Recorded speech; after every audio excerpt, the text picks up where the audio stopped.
আজকের গল্প বদ্ধ ঘরের রহস্য শুরু হচ্ছে। বদ্ধ ঘরের রহস্য। শীতের রাত, অঝোরে বৃষ্টি পড়ছে। কলকাতার পুরনো এক বাড়ির তেতলার ঘরে একা বসেছিলেন অবিনাশবাবু।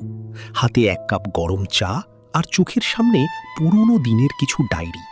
হঠাৎ করেই নিচের তলা থেকে একটা বিকট শব্দ ভেসে এলো, যেন ভারী কিছু আছড়ে পড়েছে মেঝেতে। অবিনাশবাবু চমকে উঠলেন। বাড়িতে তিনি আর তার পুরনো পরিচারক হরিপদ ছাড়া কেউ নেই। হরিপদর ঘর নিচের তলায়। টর্চটা হাতে নিয়ে তিনি সিঁড়ি দিয়ে নিচে নেমে এলেন। হরিপদর ঘরের দরজা ভেতর থেকে বন্ধ। বারবার ধাক্কা দিয়েও কোনো সাড়া না পেয়ে অবিনাশবাবু ভয় পেয়ে গেলেন। তিনি জানালার কাঁচ ভেঙে ভেতরে তাকালেন। যা দেখলেন তাতে তার রক্ত হিম হয়ে এলো। হরিপদ মেঝেতে পড়ে আছে, আর ঘরের চারপাশ দিয়ে ছোপ ছোপ রক্তের দাগ। অথচ ঘরের সব জানালা দরজা ভেতর থেকে আটকানো। তদন্তে এলো পুলিশের গোয়েন্দা শ্রমিক। সে ঘরটা ভালো করে পরীক্ষা করে দেখল।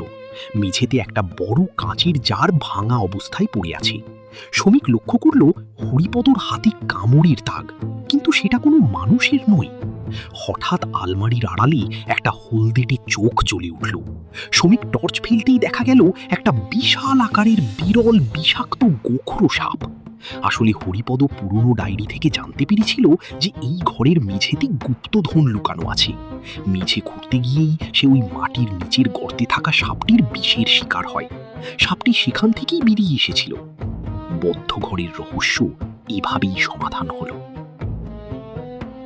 গল্পটি ভালো লাগলে শেয়ার করুন আর সাবস্ক্রাইব করে আমাদের পাশে থাকুন এরকম আরও গল্প শোনার জন্য।